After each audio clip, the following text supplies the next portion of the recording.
Hello and welcome back to the Start a Glamping Business podcast. You may be aware of today's guest if you follow the American Glamping Association or you went to the glamping show in Colorado.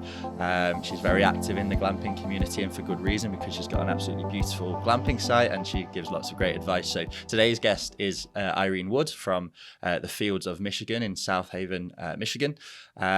Irene, welcome to the show. Please just give us a bit of an introduction to the fields of Michigan. Wow, thank you. It's always good to be on these shows. And again, just a larger audience and really just to find a kindred spirit in sufferance. I'll just use it as an example because, as you know, when you start a glamping business, particularly because there's not a playbook and there's not a ton of ways to do it, you're really a pioneer in your area, with your product, with your experience. And so you're in good hands, or I would say you're in spirit with me today. And I feel you and I see you. So just as a little introduction went, I'm Irene Wood. I started a glamping business in South Haven, Michigan. 6 years ago it'll be, which is unbelievable. It went by so fast. And I started it because I had just the most incredible experience doing this. And then it became my new way of travel. And then I looked at the market and I wanted to do it somewhere in my market, and I typed it in. And I used this story that my husband was like, we should do this with the kids. Find something that's near us. And so, Google is this incredible tool that's much more sophisticated than any of us here on the phone. And I typed it in and I said, glamping near me. And there was nothing. And then I was like, glamping, and there was nothing within really a 6-hour drive. And I thought, how could this be? Like, somebody would have discovered this before me. I mean, I can't be hot on the trot. I can't be the first one to figure it out, to do it in this area. And really, that was the precipice of the field. It was first, I had experienced glamping. It became my new way of travel. I loved that immersive in nature, but still feeling like you're in a hotel. So you get the best of both worlds, like the thunderstorm, the snowstorm, the animal, all the fun intricacies that you get from staying outdoors. But then there wasn't anything nearby, and I wanted to serve that market. Mm-hmm. And so what kind of units have you got on site? What kind of amenities? Who's it aimed at, etc.? Yeah. So, I'll start with kind of just the natural progression. So I always tell everybody when they're really starting a glamping business is the biggest part of the word, which is business. It's a long word. It carries a lot of meaning, and it doesn't necessarily mean the glam part. So I really structured the business in a way that I would provide accommodations that I could afford, deliver on that product, find different ways of reinvesting in the business over a course of a time, enhancing the product based on customer feedback, based on team feedback, and then really deciding what my term for glamping was. So I'll define all of that. So when I started, I had safari tents. All of the safari tents did have bathrooms, so that was a non-negotiable for me. And part of the reason it was a non-negotiable is I'm a suffering or a recovering camper. So I had children who were in Boy Scouts. And if you know anything about Boy Scouts, they stick you in the middle of the woods, in the middle of a forest, and you are what feels like 10 miles away from the nearest restroom. And every night I would have to go to the bathroom, and I'd put the little lamp on my head and I would walk through the woods, and I was terrified to lift the light of the lamp up because then I would see all the animals staring back at me. So I said, I'm going to problem solve that out. Nobody's going to have to feel like they're in the outdoors because we're going to make sure the bathroom is on the indoors. So we started with safari tents with bathrooms on the indoors, and that was the largest investment. And then figured if we had that product and we did that really well, it would make sense for us to then start to add on some revenue generating enhancements to the property that would then allow us to reinvest in the product and then develop our own. So 6 years later, which again, it's taken us this long, after 6 summers and 6 falls and 6 winters and 6 springs, we said, all right, what has been our nightmares and how do we engineer them out? And so we've developed another product that's individual to us. So if you ever saw it in Kansas, the UK, you would go, that's the Fields product. It's like Getaway has one, Auto Camp has one. And then what we did was we're migrating to that. So then our property will have the OG tents, the tents where everybody's kind of accustomed to seeing with that term glamping. Mhm. But then we're transitioning it and saying that the glamping part isn't necessarily the tent or the product. It's actually the service and the luxury of service in the outdoors, which is really complex for anybody who's an operator. Yeah, and it's that move towards experiential hospitality that is so popular and particularly with millennials, and is such a growing trend. So do you expect to one day go, because when you're talking about these new products, are you talking about the new kind of range of units that you've just recently announced? Yeah, so the new units, and the new units were, and I, if Maud was listening, she'll know exactly, and I do this affectionately. So Maud was a guest that we had this past year, and she shows up in these incredibly darling, cute Chanel rain boots. Okay, and it's fall. It's actually Halloween weekend. The leaves are as beautiful as you can imagine. The air is incredibly crisp, and it smells of fall. But we have this bug, and it's called a stink bug. I don't know if you have them in the UK, but No, I don't they think so. they're harmless, but they get into your homes, and you could have them. You could lock up a Yeti cooler, and somehow one would still get in there. So we sweep, and they sit really between the screen and the canvas. And she's French, and she's like, the bugs, the bugs. I cannot, and I'm not doing her French accent any justice. And she happens to be walking by a teammate, and she's going through like this, like, like the bugs. And again, they're outside, they're not inside. And she's telling me she cannot handle it, and she has to leave. And luckily, we had the ability to be able to do that for her. We had another property which has, air conditioning and closed.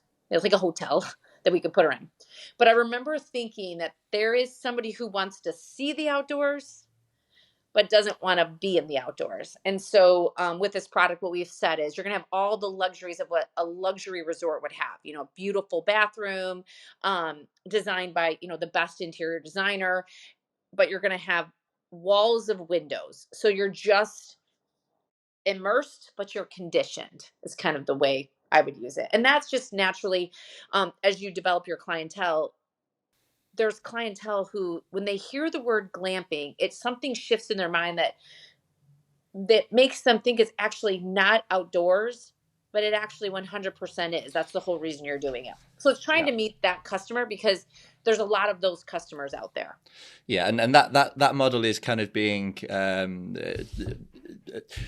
it's growing in popularity. That there's a few that are doing similar kind of models where it's kind of custom build hard wall units, but it is very much still in the outdoors. So you've got Anera, Ben Wolf at Anera in Texas, who we've had on the podcast. You've got Yep. Isaac French at Live Oak Lake, also in Texas, although I think he's just sold Live Oak Lake, and they have these kind of, as you described, kind of custom designed hard wall luxury units that also allow you to be in nature. So is your plan to move the whole site towards that model, or are you planning to keep the kind of more traditional safari tent glamping as well, and have a bit of a hybrid?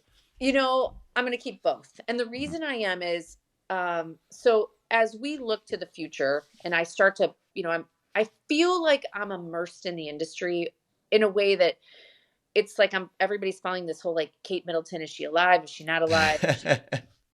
Like I'm catching up on what are the products out there, who's doing them, what does it look like, what is the consumer talking about, and there is something, and I'm going to use a term like the OG, the original gangster. Like the original gangster of camping and glamping is actually the safari tent.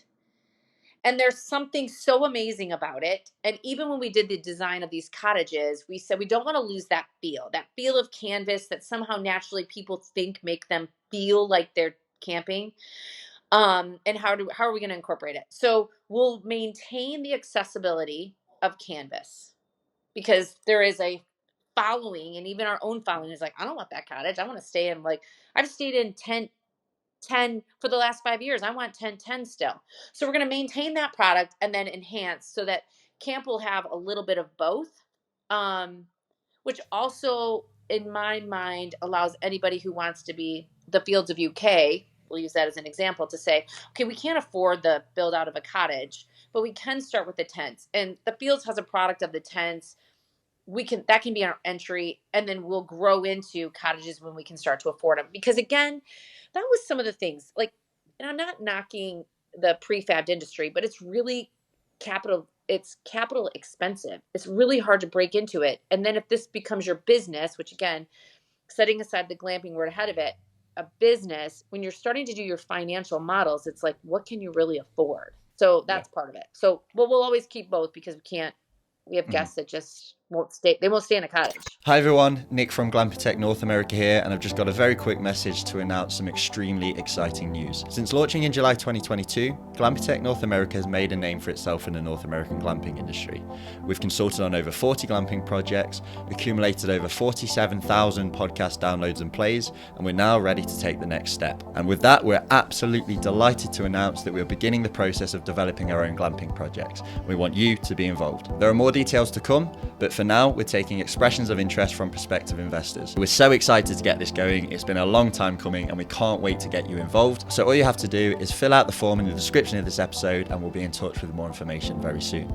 We can't wait to hear from you and we'll speak to you soon. Bye-bye. This is going a little bit off script, but I'm personally curious because we're looking at, we've been looking at doing our own resort for a little while now. And one property that we've been looking at, we were considering maybe, okay, in the summer for a few years, we'll add a few, lower end bell tents just to bolster the revenue.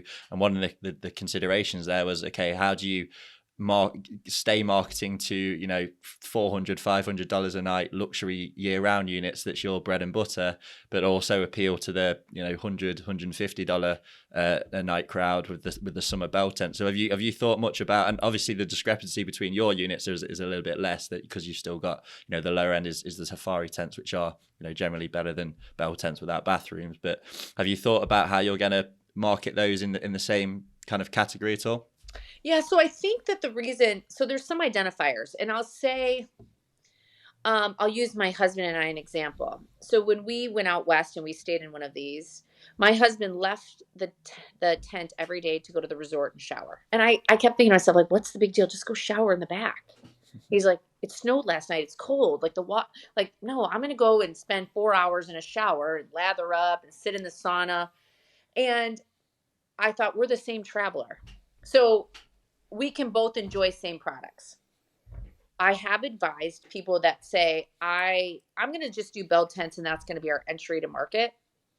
I have advised that it's harder to move up in the food chain than it is to start at the top and then start to pick up clientele that might be aspirational to that. So we've this year added 6 primitives. And the reason we added 6 primitives was not because that's our market.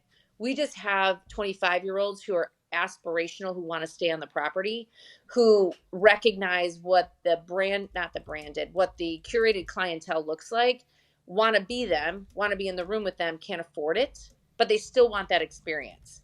Had we started there, it would have been very hard to convince somebody, Maud with Chanel shoes, to show up and stay. Does that make sense? So I feel like it's easier to start at the top and add in a lower product than it is to start at a lower product and go, trust me, we're really great.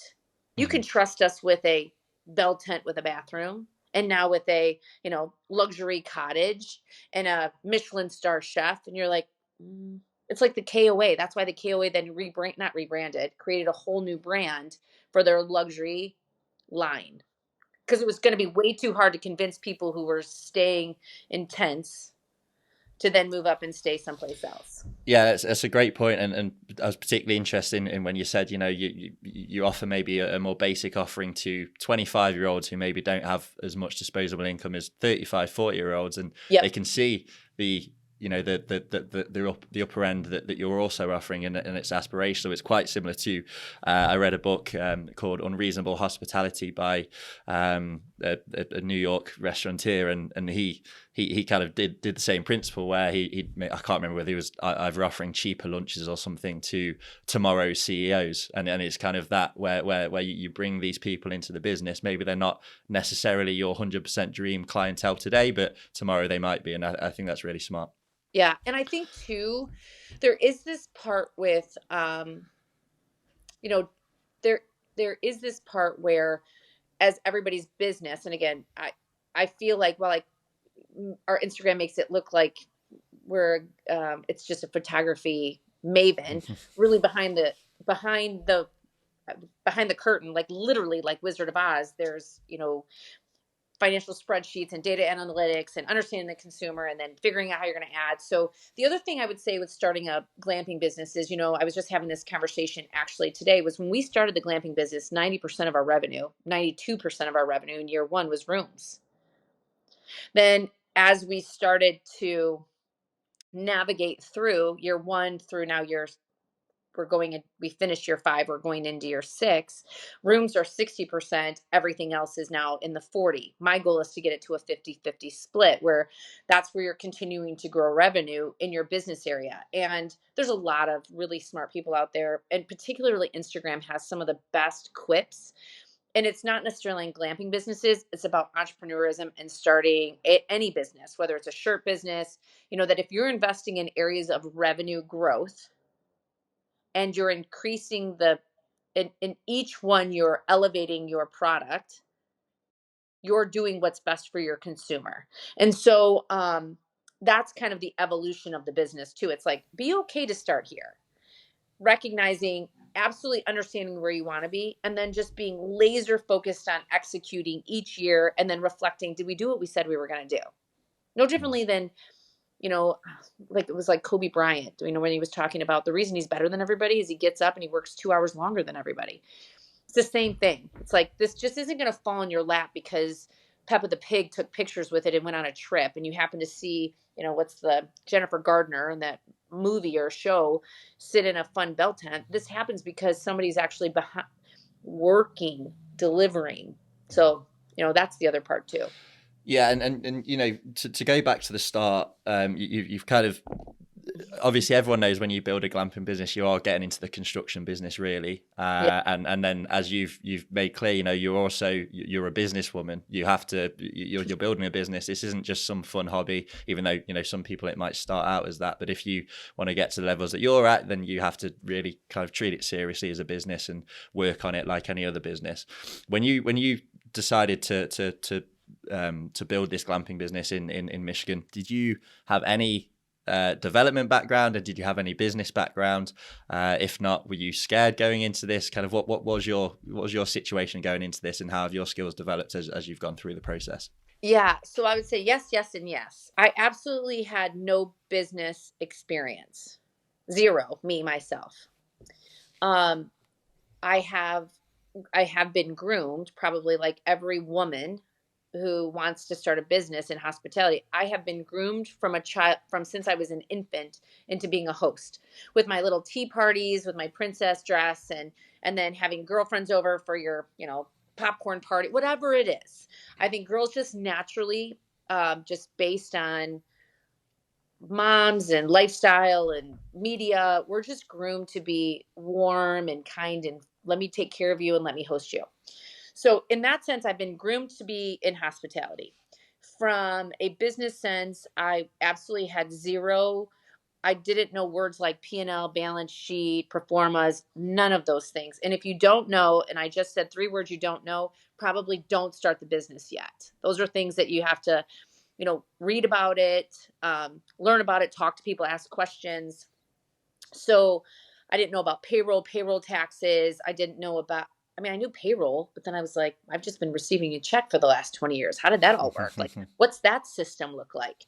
And so a reservation system, what do you mean that there's a credit card processing company that's your middleman? Like some of the other intricacies that come in. So I had no idea. So I started very blindly, but I would also tell you that was my gift. Because once I dove in the pool, I was like, gotta swim to the other side. There's no option. And um and probably a lot like the people that may listen to this, remember we talked about it goes in the cloud. They're gonna start with property that they likely own and that their home is on or near. And nobody wants to lose that. So I think that, to start it, you have to first be incredibly passionate about hospitality. And then second, you have to be really honest with yourself that is this a business or a hobby? And then that will start to make the decisions that line up with how big do you go. And then the third thing is recognizing do you have it in your DNA to actually do it? It's like I'm going to go back to Instagram, but I'm watching this guy who's running across the United States on Instagram. And he's like on day, do you watch the same No, guy? I thought you were gonna. I'm watching a guy who's running across the whole of Africa. Okay. So we're watching similar guys. Yeah. And he's running 60 miles a day, 60, sometimes 70. And it takes him 12 hours a day. And his goal is he was trying to break a world record. And in day 10, he realized he wasn't. And everybody was mad. And they were like, just quit. What are you doing this for?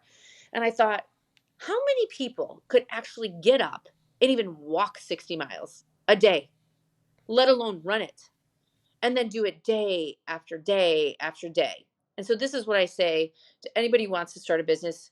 I, for some reason, I can't run 60 miles a day. That's not my desire, but I can start a business. And that's my desire. So I have that hunger and that like something, that little switch that's probably a little off that says, you could tell me today, Irene, you need to start a floral shop, and it has to be the most successful floral shop within a 30-mile radius, and I'm going to do it. I can do it. Mm-hmm. And I just know the levers to move now in order to do a business like that. So it doesn't feel so far reaching, but I probably always had a switch off. Did you know you had that belief within you when you started, or is that something that came out as you went through the process? No, I knew. And that was the interesting part. I knew hospitality. I worked as a restaurant. I worked in, I've worked in restaurants growing up. I held a job, right? I did event planning. I just knew I'm 45, just tell you, I have 45 years of history of saying, if I said I'm going to do it, I'm going to do it. And so it wasn't like, if I told myself, Lent is a great example. If I can't eat an Oreo for Lent, I'm not going to eat an Oreo. I don't even worry about it. I don't even have that voice in my head that says, go eat the Oreo, I'm not eating the Oreo. Similarly, if I've made the commitment that I'm going to start a business and that business is going to be profitable, and it just happens to be, in this particular case, it was glamping, I knew I was going to do it. Mm-hmm. Again, mm-hmm. I have no idea how I have that. My husband's like, that is a trait that is so not weird, unique. He goes, because most people go, ooh, I don't know if I can do it. I can't, like, that feels overwhelming. Then you probably shouldn't. Yeah. And that's, having spoken to a lot of people, it's, you do have to be willing to just take the leap, and not everyone has it innately. I do think, you can observe how other people do it and think, okay, right, why can't I do it? But I think, at the end of the day, you do need to have that little bit of nerve and ability to say, well, it might go wrong, but I'm going to take the risk anyway. And then when things do go wrong, then, being able to navigate them and pick yourself up. For sure. There is an answer, right? And there's an answer. And I think maybe I was fairly or unfairly, when I use the word groomed, I hope it comes across in a really kind of positive way, but I grew up as a farmer on a farm, and, I became an engineer. And I remember being in high school and being given a really difficult math problem and just kind of going like, I can't figure this out. I can't. And I thought, wait a minute, there is an answer to this problem. I just don't know it yet. And I don't have the tool to figure it out yet. So all I have to do is find the tool. And so there was a little shift there. Then I was, in college, out of college, and I was working at this really, as an engineer. And I would go to this great Italian restaurant. It was like a hole in the wall. And I asked the woman, I said, how do you make such good food? And she was like, can you read? Like, just so disgustingly. I'm like, of course I can read. She's like, then you can cook. And so I think that was just pounded in. If you have the determination, you can do anything you want to. So again, for this podcast, if anybody has the determination, I really want to start a glamping business and I want it to be profitable, then you'll read about it. You'll dream about it. You'll ask tons of questions. You'll learn about all the intricacies of the business. You'll talk to your state. You'll talk to all the governing bodies. You'll ask all the questions, and you'll be relentless. And then you'll have the answers, and you'll just start to go to work. Amazing. So going on to the actual development, how was that for you in terms of figuring out how to design the site, how to get permits, how much to charge? How was that whole process for you? Do you really want to know? Yes. It was a shit show. Like, really a shit show. And here's the reality. Most people, it's like building a subdivision for tiny tents. excuse me, township, I would like to build a subdivision with tiny tents with bathrooms. And then I want to run it like a resort. And then all the governmental agencies are like, well, if you want to be a resort, then you have to have, suppression system. And if you want to be this, you have to do this. And if you want to be this, you have to do this. And I think when I would hit a roadblock, I would go, okay, who are the two entities that keep looking at each other going, she needs to make the decision. He needs to make the decision. Okay, we have to make the meeting. We're not leaving this room until a decision's made. Like because time is money, and nobody knows that better than somebody that's trying to open up their business. And uniquely, which lots of people will be the first, I was the first to do it in the state of Michigan. Actually, I was the first to do it in the Midwest. So the state was like, nobody's ever done this before. I don't even know what to call you. I don't even know how, who's the entity that would be governing you? How do you get your licenses? So those were some of the challenges. And I think, again, kind of back to this resilience, I just said, I have to do it. I've made an investment. I have money at risk. I have land at risk. We just have to get moving. So, for those that are listening, I would always say the best person to help you is usually a civil engineer, is to go to a civil engineer and say, I'd love to do this project. This is what I'm thinking. How do we do this? And then they say, all right, I have a really strong relationship with a township or a county, and let me call them, and let me call you back. And then they ask a few questions, and then naturally just the cascading effect of putting together a decision tree of, when this happens, I go to step 2. If this doesn't happen, this is the next step that I have to do. And then I had a girlfriend who was like, she runs her family's plastic, global plastic company, and she's half my age.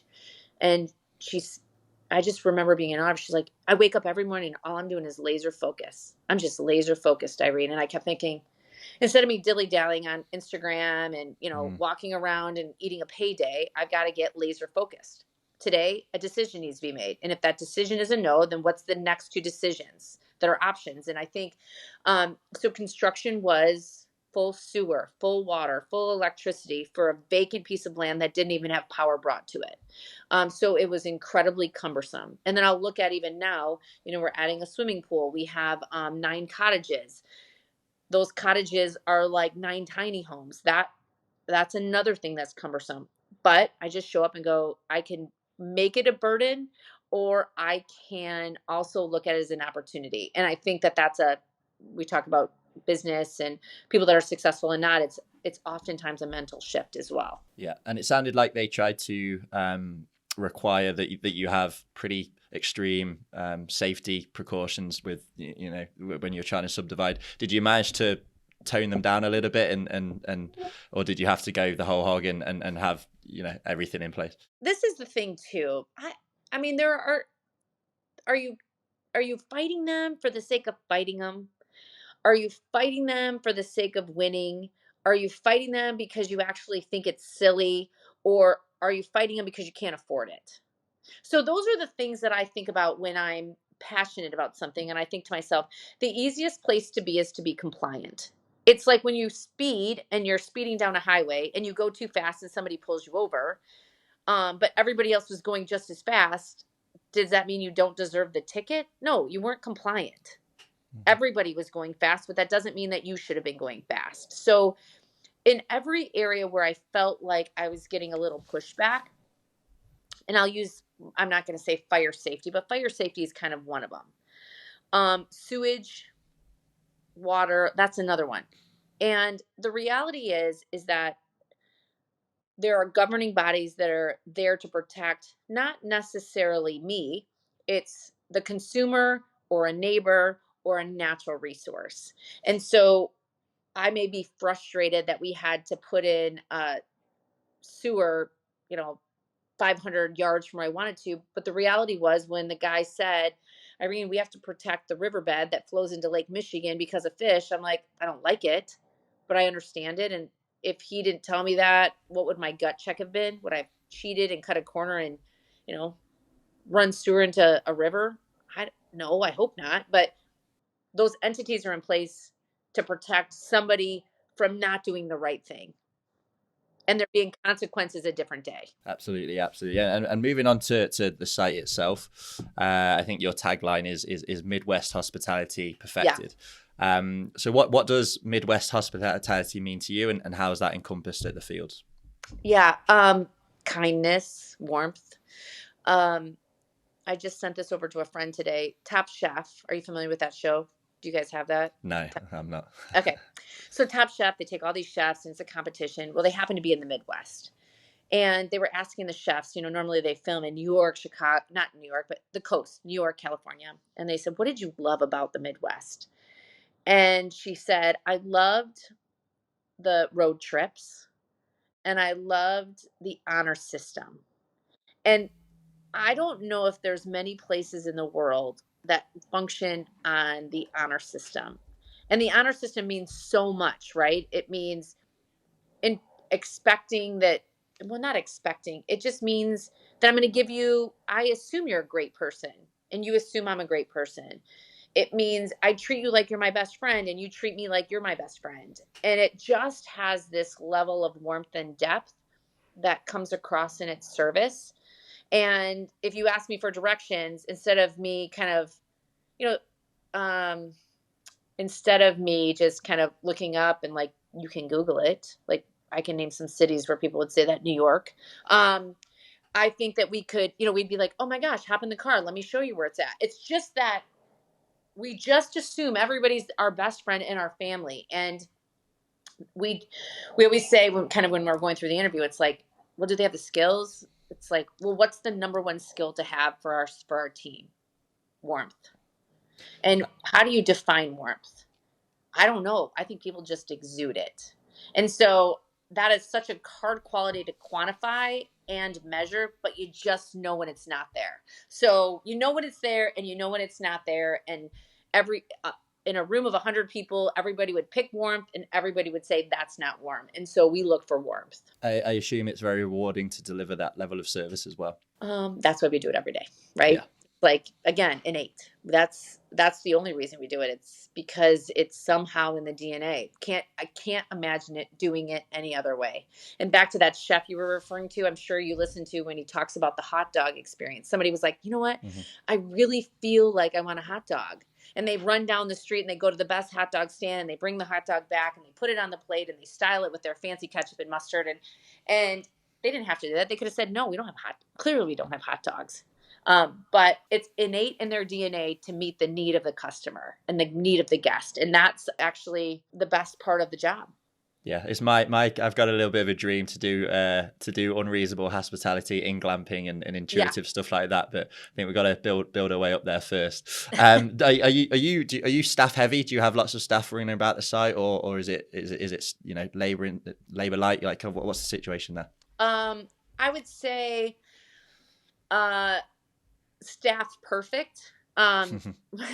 We're high touch, so there's some business models that are very low touch. Getaway. I have friends that are GMs at Getaway, and they said, if we don't see a guest and we don't hear from a guest, it was a win. And I thought, oh my God, I'd be mortified if I didn't see my guests, check them in, see them, 5 times a day, and then they checked out and I didn't say goodbye and give them a hug. Like, that is not my model. So our team's model is a very high touch model with multiple touch points throughout the day, and just, check in, check out, morning, evening. We have fire starters. We have these high school boys that come in and start fires for guests because that's hard if you don't do it all the time. Hey Glampitect listeners, this is Jacob from EJH Distribution with a quick message about our company. EJH Distribution is a premier provider of event structures, glamping accommodations, and much more. We're a distributor for many manufacturers, one of them being Dewar Tenton, a company that's been around for over 75 years. You may have seen some of their products at the Glamping show the past couple years, one of them being the Oak. The Oak is a tunnel tent made of polycotton canvas with an aluminum frame. It sleeps between 4 to 6 guests and is perfect for a family unit on your campsite. We also offer other products like geodomes. These are also made of a breathable polycotton canvas with a large bay window and a beautiful front awning piece. One of our other premier manufacturers is Tubo Spain, which is a cylindrical modular glamping accommodation that provides 360 panoramic views and turnkey options. perfect for places that have big open skies where you can enjoy night view. We also provide event structures from Creative Structures in the Netherlands, which offer unique dome structures which are modular and can be built in a matter of hours. Perfect for weddings, hosting spaces, and much more. If any of these products have piqued your interest, please feel free to reach out to us at sales@EJH Distribution or give us a ring at 587-987-0115. We'll be more than happy to help you with your project. There will also be a link to our brochure, our virtual showroom, and much more in the description below. Thank you for your time and hope you enjoy the rest of the show. You mentioned that you have kind of 40% of your revenue is from non-accommodation. Could you just give us a bit of information as to where that money comes from, that 40%, and how it's, the effect it's had on your business? Yeah, so I think I'll just tell everybody here, the easiest way to do it is to partner. We'll start that. That's no labor. You find, I'll use Michigan as an example. We find a captain that we love. We have the captain, he's our sole captain, and we say every guest that wants to do a sunset sail, we'll send them to you. And then we get a percentage of that because that's a customer that otherwise wouldn't find you, right? So that's an easy one. Or we're going to send you to a winery. You're going to do a wine tasting. That could be a different one. So I always say the easiest way to increase revenue without additional staffing and cost is to find partners. Then the next one is to say, wait year 1, year 2, and then go, what are your guests asking for? Like, oh man, it would be really great if we could get a couples massage. Do you know of anybody in the neighborhood who could do a couples massage? Or it would be really awesome if we could, there's no food around here. Could we have if you had a picnic to go and we were able to go down to the beach with a picnic, we could do that. That's offsite catering brought in that can handle all that. Then it's, all right, now we've got till year 2, we can see what some of the demands are. And then you can start to either contract that or bring that in-house. And then maybe even if it from a staffing situation that your massage therapist was only being used 2 of the 8 hours of let's just use a shift, maybe you're able to use them in a different capacity. And I don't want to use the word babysitting camp, but maybe they come in the morning and make coffee. Maybe they bring out the muffins. Maybe they walk from camp to camp. Maybe they can help offload some of the natural tasks that just take place on a piece of property that is of acreage. I mean, we have 30 acres, and you have multifaceted teammates who can do multiple roles. And so you're able to give them a full day without trying to go, we only need you for the 2. Thank you so much. See you later. You won't be able to retain talent that way. You mentioned how you have conversations with guests, which leads to adding on elements and improving the business.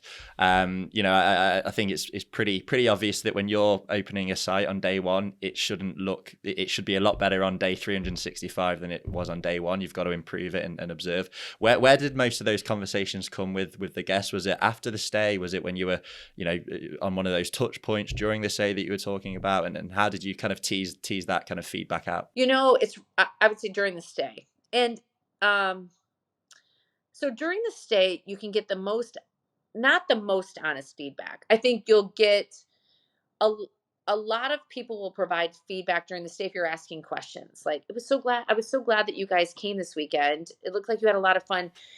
I know it was raining on Saturday. We brought you over some cookies. Gosh, was there anything else like that we could have done that would have filled that time for you a little bit better? And they're like, we were just laying in bed and thinking, God, wouldn't it have been great to get a massage? And in my mind, I'm like, oh my gosh, 2 massages. Think of the actual revenue generation that would have occurred on a rainy day where otherwise you're not able to do some of those things. Or listen, we've been to this area and we know that you guys, there's a bunch of wine. Is there any good Michigan wines? And it was like, oh, what if we did a Michigan wine tasting by a sommelier who comes on site and does that? Would that be a service people would engage in? What does that price point look like? Let me look at it. What would it cost if they actually went on a trolley and went to all these wines? As long as we're less than that and we're giving them the same experience and we make it prettier, put tablecloth down and some candles, or can we capture that revenue instead of giving it to somebody else? So that's kind of how that evolves. Mm-hmm. Okay. And onto marketing, you have, I think, 30,000 Instagram followers, which is pretty good for a glamping business. what's your strategy? Because you said earlier it's like almost like a kind of photography album. It's a, the property is beautiful. There's so many colors, flowers. So presumably you go pretty high end on the marketing strategy. So what is your kind of strategy for that? I never want somebody to think that what they saw on Instagram wasn't representative of their experience. So if somebody calls, and I'll use you as an example, if you said, hey, your Instagram looks great, I'm like, go look at my tagged photos. Tagged photos are photos that somebody else has taken to promote the business or promote their experience, not my photos that have been selected and maybe taken by a photographer who was there for a wedding or an event, and I just am reusing their photos. But I also, and I know I'm wrong, so because there's a whole business out there that's generating income from Instagram. But my thought behind it was I was going to just have a following that wanted to be our field family. They were guests of ours. They were aspirational guests of ours that love us because they've been to us or love us because they want to come see us. I didn't think that having 200,000 followers where you only talk to two was the solution either. So it's fostering an actual family that I remember their stays. Our team remembers their stays. We engage with them as their friends. We send postcards. We know the names of their dogs and their kids and all those other things. So I think for me, it was just kind of, I wanted a really honest, slow reflection and just let it organically grow without begging by using trendy words and terms and hashtags. It was like, I'm not that sophisticated. I'm more busy with petting your dog today than making an Instagram post. Yeah, and what I think is important to emphasize is that everything is aligned here in terms of you've gone for the high touch point hospitality. You want to make people feel welcome, and that's that's represented in the marketing as well. It's not just we'll do this strategy here and this strategy there. It's very, very well aligned, and the kind of warm hospitality approach seems to be working amazingly well for you. And it's on the opposite end of the spectrum to the kind of we'll leave you alone getaway model, which also can be very, very effective as well. But it's nice to speak to someone who's on the opposite end of the spectrum. That might be the best decision you made as a glamping business owner to take that approach. It may be something else. So the question I was going to ask is, what's the best decision you've made whilst operating a glamping business? So the best decision that I've made is to grow the business organically. To start where when I said I was going to do something, like if I was going to build it, I could manage it on my own. Wasn't that I could handle it. That I understood that if I didn't have to have a linen service company, if I built it in a way that I could learn it and really understand it before I put financial burden on my family and others, which then just naturally make it not as fun.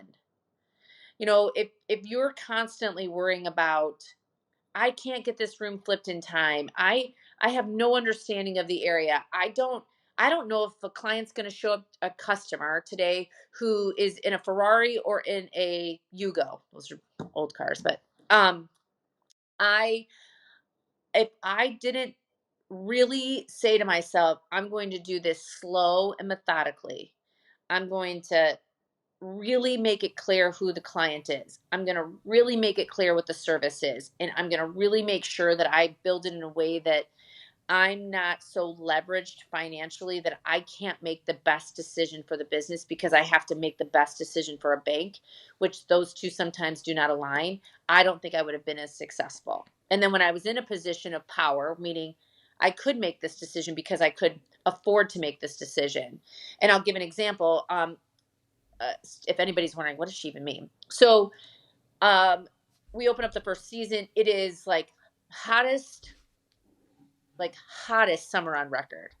And we don't have air conditioning units.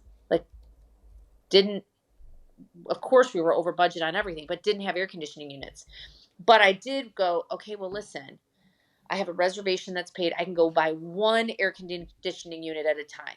Like I can buy one, and then I'll buy the next one, and then I'll buy the next one. And instead of I'll just buy them all and put it on a credit card and woo, we'll figure it out another day. It was like, no, you can't figure it out another day, because another day you're going to be figuring out something else. So you get to do one step at a time versus 100 steps. You won't make it. Yeah, it's what we interviewed Zach Boozer Cruz from Behind the Stays podcast, where he interviews all kinds of unique short-term rental operators, and his kind of main finding, I suppose, from interviewing all of those people is it's important to obsess over the model first and then worry about expansion, because if you go too hard too soon, then you're not gonna kind of iron out all the creases, and it's just not going to go well. Whereas that approach that you've taken is you've learned the business, you've lived it every single day, you've improved it bit by bit, and then eventually it's unrecognizable from day one without without even realizing it almost. And I think that's definitely the way to go. Yeah, and I think it's recognizable, but in, like you said, but improved. It's like, yeah. Our guests, it was so funny because they'll say, like, I was here in year one and I remember when this building was just screens and now it's, a conditioned space. And it was like, I didn't want you to change it then. And then when you changed it, actually, it's better. And so I think that that's the thing too. It's like, and then also realizing where you're capped. We get caught up in this more is more is more. And yesterday I was listening to a podcast where there was a woman who was meeting with a coach. And anybody that thinks more is more, this is for you. So the coach sat her down and said, well, what are you thinking? And her business is $6 million in revenue. And she said, I want to grow it to $100 million. And he goes, well, why? And she goes, because people told me I couldn't do this business anyway. And he goes, I want you to Google how many women founders are in the $6 million revenue category. She types it up and it's like 0.012. Less than 1%. He goes, you've made it. It's like, how much more do you need? And I think that there's this other part too. It's like, well, we can put in 40 more sites. For what? More headache, more complexity. Irene, I think sometimes when you look at a glamping business's website or Instagram or whatever, you can see why it's successful, and I think to a degree that's true for the fields. But sometimes you only realize when you actually speak to the operator behind them, you see the standards that they uphold and the grit they have and the kind of ability to say, fuck it, we're going to do it. I think that's when you really see, okay, that's why that business is operating on that level. And I think that's very much the case for you in the field. So it's been an absolute pleasure to have you on. Is there anything you want to ask of the audience, or if they want to get in touch, how do they get in touch with you? Yeah. So I've always tried to be the open book with, you can always call me or email me, and I respond as much as I can. I think I'll start with this. I will always pick up the phone when I can. I'll always respond when I can. Sometimes you have to send it twice. But mostly, there's other aspects of getting lots of answers, questions. And I'll throw a plug to the American Glamping Association. They're doing 3 really great things. One of them is they have some experts. You can sign up on a calendar, which then puts it on our calendars and really devotes time to any specific questions that you have. And I just tell everybody, for the sake of your time, just come with a list of questions or pre-send them. So that way, just like you pre-send questions, they're prepared to answer them. The next thing is that they're starting that Glamping University. Did you see that? Where they're going to have kind of a certification, which says you've gone through some classes. You did a financial class. You did a zoning class. Which makes some of the tools easier. And then the third one is, again, if you want to get in touch with me, I literally put my email on the website. So when it says be my friend and you click on it, it literally comes to me. So I love sharing. I love talking clearly. I don't have a problem with that part. But I also, if there's a specific task that somebody's trying to get through, I'm happy to do it. But I'm also a little bit of a no holds barred. Like, that makes absolute no sense. You should not be doing that. This is like, you're going to be literally flushing money down a toilet. Find something else. Like this, there's 5 other glamping operators next to you and they all have vacancies. Like, they're not sold out and you want to open up another one? No, you're not doing that. That's like, nope. Okay, well, if you want to get a grilling from Irene, then we'll put the link to the website in the description. You can go and find the link to chat with her. But Irene, thank you. It's been an absolute pleasure. I'm sure we'll be having you on when you have your 50th site opened. You got it. Mark, 5 years from now, 50. Exactly. Wow. But Yeah. until then, it's been an absolute pleasure. Thank you very much. You got it. Talk soon. Bye.